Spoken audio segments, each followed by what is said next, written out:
Bismillahirrahmanirrahim. Assalamualaikum warahmatullahi wabarakatuh. Baik Ananda semua dimanapun Anda berada, berjumpa kembali di pembelajaran daring kita di Sejarah Indonesia untuk kelas 11 ya. Kita masuk di bab 4, Sumpah Pemuda dan Peneguhan Jiwa Kebangsaan. Nah, pada kali ini, video kesempatan kali ini materi kita masih sama ya, dengan KD yang sama, yaitu KD 3.4, menghargai nilai-nilai Sumpah Pemuda dan maknanya bagi kehidupan kebangsaan di Indonesia pada masa kini. Namun yang berbeda kali ini adalah indikatornya, yaitu peneguhan jiwa kebangsaan ya. Itulah yang akan kita bahas di sini. Jadi bagaimana sih peneguhan jiwa kebangsaan di negeri ini? Kita lihat di sini. Jadi kalau kita lihat Sumpah Pemuda dan Peneguhan Jiwa Kebangsaan itu sudah dimulai pada saat Kongres Pemuda kedua yang diselenggarakan pada 28 Oktober 1928 ya. Nah, apa hasilnya pada Kongres yang kedua ini?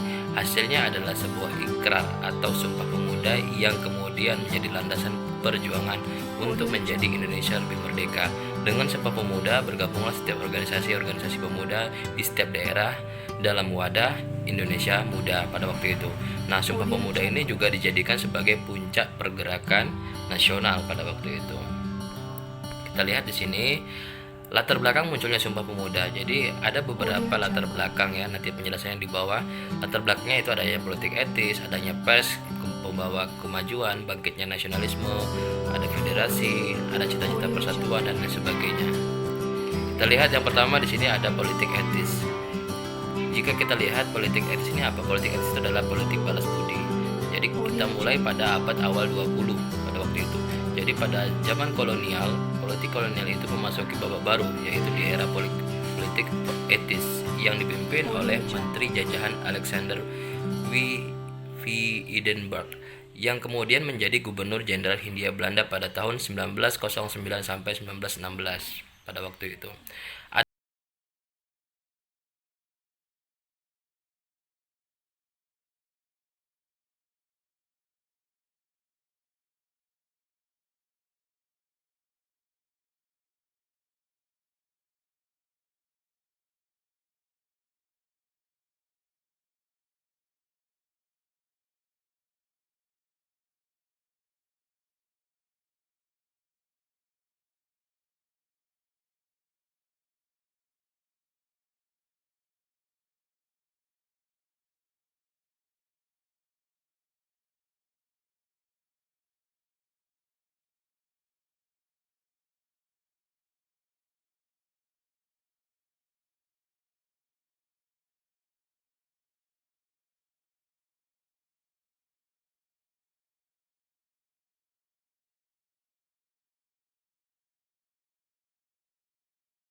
Pelaksanaan oleh politik etis sebagai pembukaan munculnya kaum terpelajar, peranan pers, media cetak, dan paham-paham baru secara eksternal.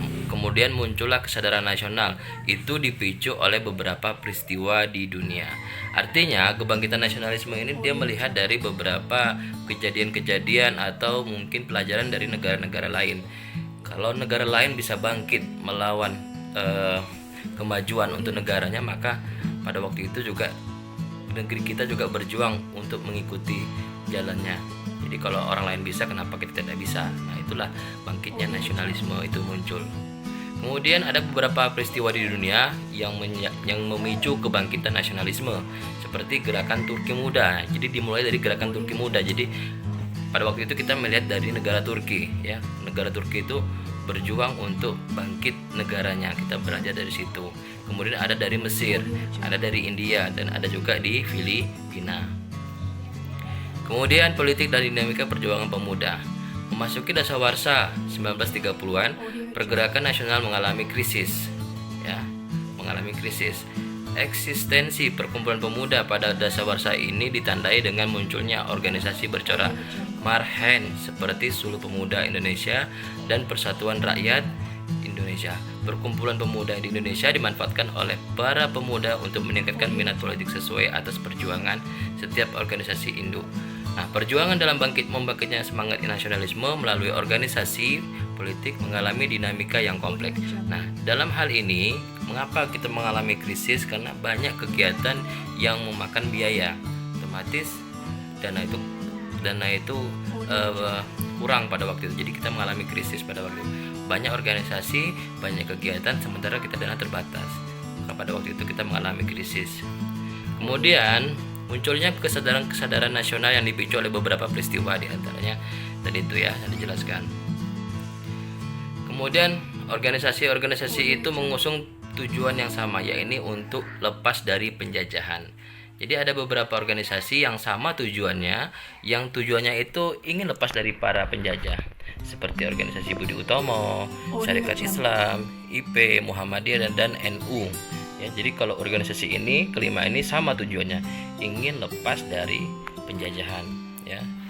Sebelumnya sudah Bapak jelaskan materi masalah siapa Budi Utomo itu, siapa organisasi Syarikat Islam itu, ya. Kemudian yang berikutnya di sini juga ada Taman Siswa. Kemudian ada Perhimpunan Indonesia, PNI, PKI, dan organisasi pemuda. Ini sama tujuannya, ingin lepas dari para penjajah. Nah, dalam hal ini ada nilai-nilai penting di dalam Sumpah Pemuda, yaitu nilai cinta tanah air, cinta bangsa dan tanah air. Apa contohnya nilai ini? Jika kita melihat cinta tanah air, cinta bangsa, maka kita bisa melihat dari sikap kita, ya. Seperti apa? Cinta tanah air, kita mengikuti upacara bendera. Jika kita pada saat sekolah kita mengikuti kegiatan upacara bendera, itu sudah salah satu nilai-nilai kita untuk mencintai tanah air ini, mencintai bangsa ini. Tetapi kalau jika pada saat kegiatan upacara bendera kalian tidak ikut, maka kalian tidak ada di dalam diri kalian, tidak ada terkandung nilai-nilai Sumpah Pemuda itu. Maka kalian bisa dikatakan tidak cinta sama tanah air.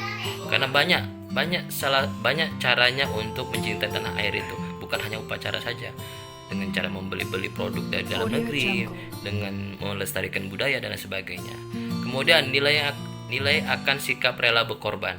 Nah ini, jadi kalau kalian mau berkorban untuk kepentingan umum, ya, kepentingan bersama tanpa kepentingan pribadi, nah berarti di dalam diri kita itu sudah ada nilai-nilai Sumpah Pemuda itu. Karena salah satu unsur nilai Sumpah Pemuda itu adalah di dalam diri kita itu tercermin sikap untuk mau berkorban demi kepentingan orang banyak, demi kepentingan bersama, itu rela berkorban.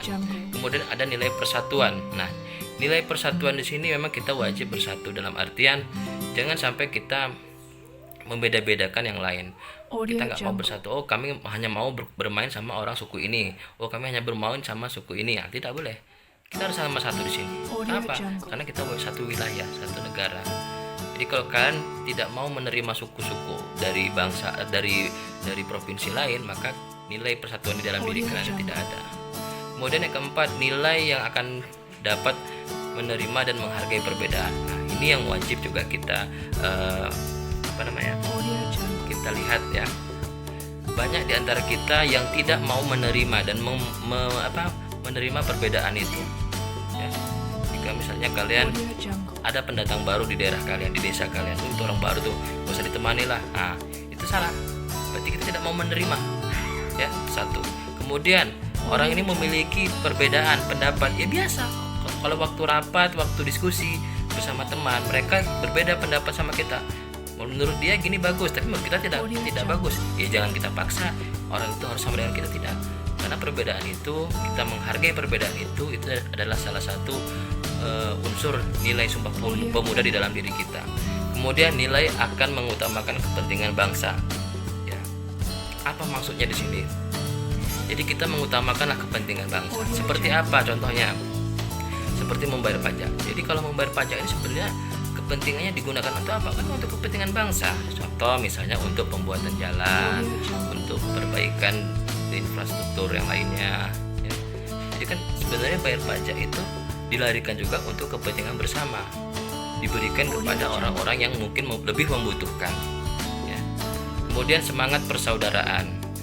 Yang berikutnya semangat meningkatkan semangat gotong royong. Nah, jadi jika semangat gotong royong ini mungkin mudah kita lihat, kita cermati bersama banyak ya. Jadi kalau pada saat ada kegiatan gotong royong atau goro di daerah lingkungan kalian mau ikut serta di dalamnya tanpa harus diingatkan, tanpa harus dipanggil, nah berarti nilai Sumpah Pemuda itu sudah hidup di dalam diri kita. Tapi kalau kita sudah dikasih tahu, sudah dikasih ini, tapi nggak mau juga datang dengan banyaknya berbagai alasan, ya maka semangat gotong royong di dalam diri kita tidak ada. Maka kita tidak adalah nilai-nilai Sumpah Pemuda itu di dalam diri kita. Jadi sebaiknya bagaimana? Sebaiknya jika ada kegiatan yang bersifat sosial, ya kerja bakti atau gotong royong, sebaiknya kita wajib hadir tanpa harus diingatkan, tanpa harus dipanggil. Kemudian di sini ada kongres perempuan juga ya. Jadi penggagasnya yaitu ada Wanita Utomo, Wanita Taman Siswa, Putri Indonesia, Wanita Katolik, Jong Java, Aisyah, dan Jong Indesbon.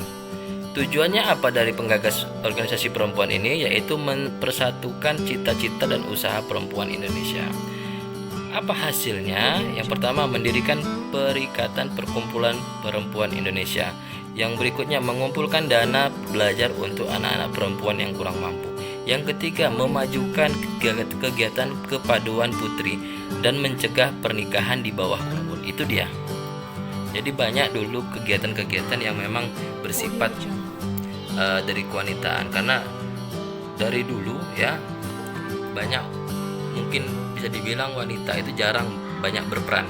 Nah, tapi dengan adanya penggagas ini setidaknya meminimalisir lah yang namanya pernikahan di bawah umur, itu satu.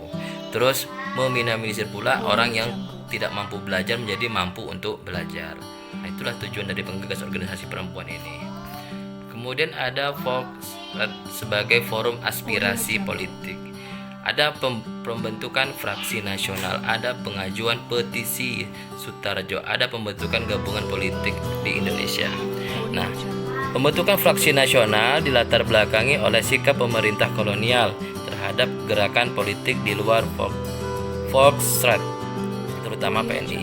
Yang kedua, anggapan dan perlakuan sama oleh pemerintah kolonial terhadap pergerakan nasional yang bersifat kooperatif dan non-kooperatif. Pendirian Vanderland Sea Club, itu dia latar belakangnya. Kemudian ada pengajuan petisi Sutarjo. Ya, pengajuan petisi Sutarjo. Apa itu? Berisi permohonan penyelenggaraan suatu